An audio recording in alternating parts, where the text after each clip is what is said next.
Alright, happy Monday, guys. So this will be the last topic that we do, and then you guys will have the last week to get everything turned in.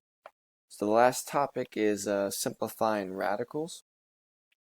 Um, the basics of it, we're going to talk about some key things that you need to know, and then we'll talk about actually simplifying them. So the first thing is, what does x squared mean? Well, x squared means x times x. So for example, if I said 3 squared, that means 3 times 3, which would be 9. So now I want you to think about, what does the square root of x mean?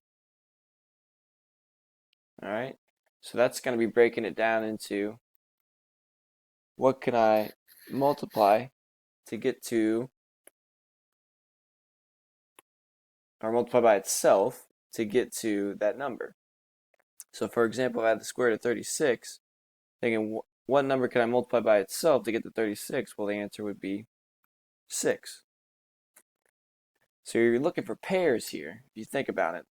It's the opposite of x squared, right? They're pairs, but now we're simplifying a little bit more. So they're kind of similar to an extent. So two methods, background information. The big thing is prime numbers. So prime numbers are numbers that can only be multiplied by 1 in itself to get there. So 2, 3, 5, 7, 11, 13, 17, 19,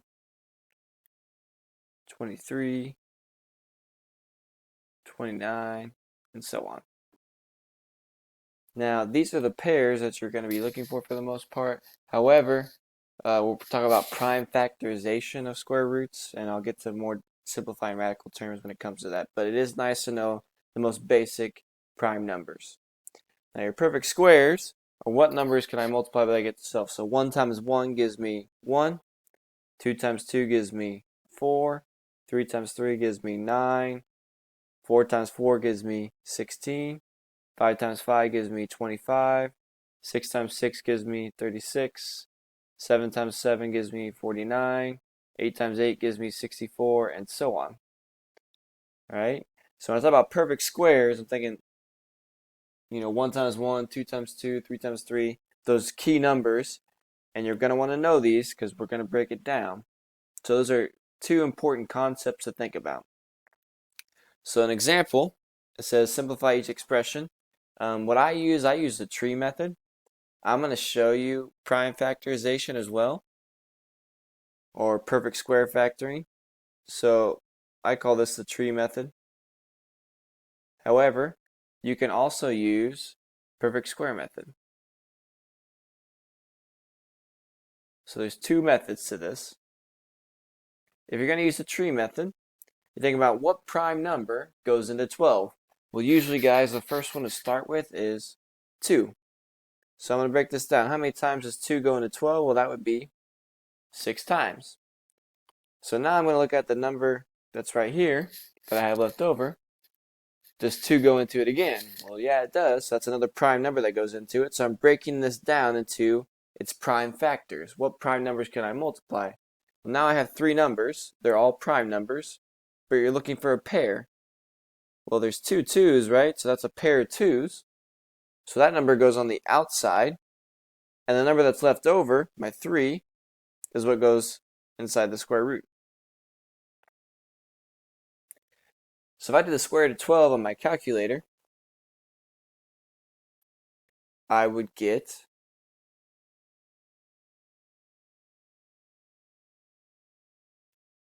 3.464, and it goes on. If you do the square root of 3 times 2, guess what? You get the same thing.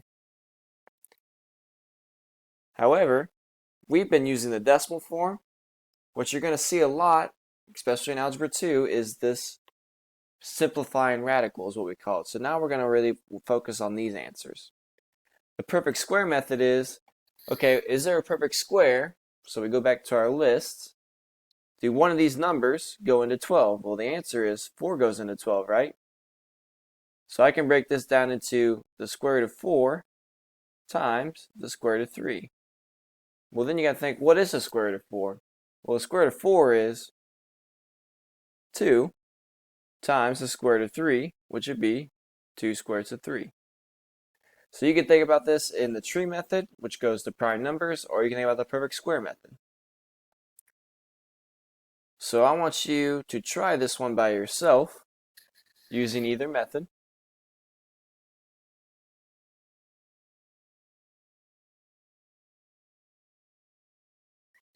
And see what answer you get. If I do the tree method, I'm just going to show you my work. 3 is a prime number that goes into 27 9 times. And then I got 3 and 3 again. Again, you're only looking for pairs, so these are the 4 numbers I'm working with. However, there's only one pair of 3s. Alright, so that's what goes on the outside, the pair. And then what's left on my prime numbers, I'm going to multiply inside the square root. So this becomes 3 square roots of 6. Or if I do the perfect square method, what perfect square goes into 54? Well, the answer is 9. Well, this breaks down into 3 and 3, so that becomes 3 square roots of 6.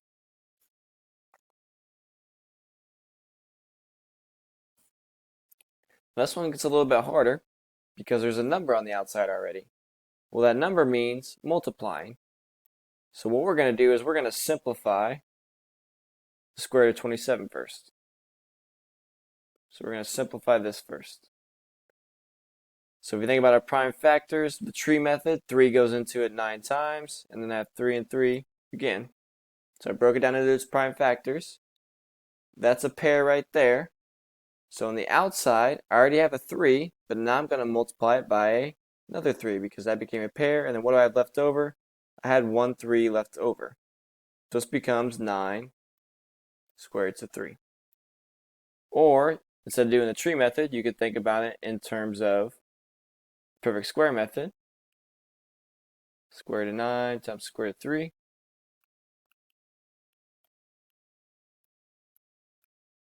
You get the same answer. Alright, now we throw in a variable, a letter. So don't let this intimidate you because it's kind of the same process, but we're going to break it into parts. We're going to break the square root of 63 times the square root of x to the 9th. Alright, so prime factors that go into this, well, 3 goes into it 21 times. 3 goes into that 7 times. Those are all prime numbers now, but this forms a pair. So the square root of 63 becomes 3 times the square root of 7. Now when it comes to letters, you're looking at the exponent. But now you're thinking about how many pairs can I make? Well, I'm going to write out 9 x's.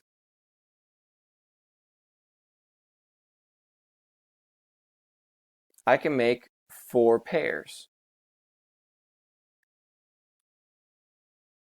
So this breaks down into x to the 4th times I have 1x left over. So now when you combine these to multiply them, I multiply what's on the outside. So that becomes 3x to the 4th. And then what's on the inside stays inside the square root.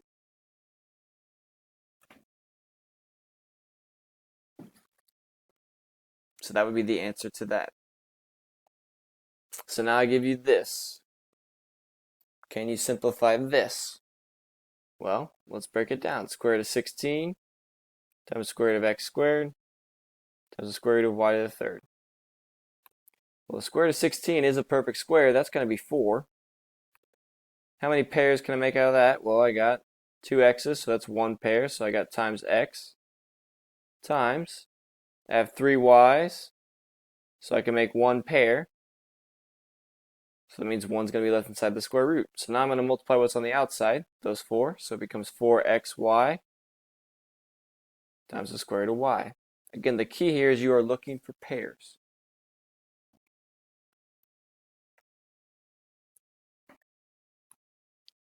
Next one, simplify the radical.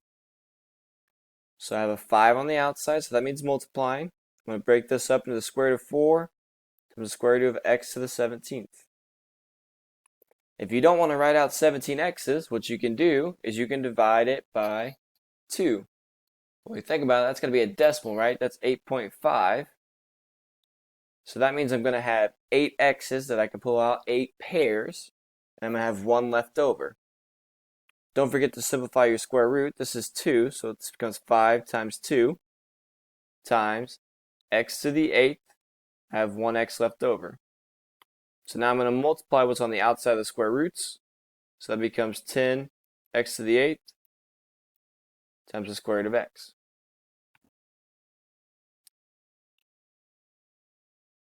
Next one, if it's all on the inside and it's multiplying, I'm going to actually multiply those numbers. So I'm going to take 6 times 3, which is 18. I'm going to take x times x, which is x to the 2nd. Now we're going to simplify it. Well, can I make pairs out of this? 9 and 2, 3 and 3. So there's a pair if I break it down to its prime factors. So I have 3 square root of 2 times. Can I make any pairs out of my x squared? So I have 2 x's. I can make one pair. So it's times x. So my final answer would be 3x square root of 2. Again, you multiply what's on the outside and the inside of the square roots to get your final answer. So after I multiplied these, because they're both inside the square roots, then I simplified it, and then I wrote my final answer. Okay, last one. Multiply what's on the outside, so 1/2 times 4 would be 2 times, I'm going to take 21 times 7, which would be 147. I'm going to take x to the 3rd times x to the squared. So whenever you multiply, you add exponents, so x to the 5th, and that's all inside of a square root still. Now I'm going to think about my 147. Can I break it into pairs? Well, 3 goes into this 49 times, and that breaks down into 7 and 7, which is a pair of 7s. So this becomes 2 times 7 square root of 3 times, now I'm going to worry about the letter, the variable. How many pairs can I make out of that? So I have my 5x's. I can make 2 pairs, so that becomes x squared, and I have 1x left over. So now I'm going to multiply all the numbers that are on the outside. 2 times 7 times x squared would be 14x squared, and then multiply what's inside the square root. And that'll be my final answer.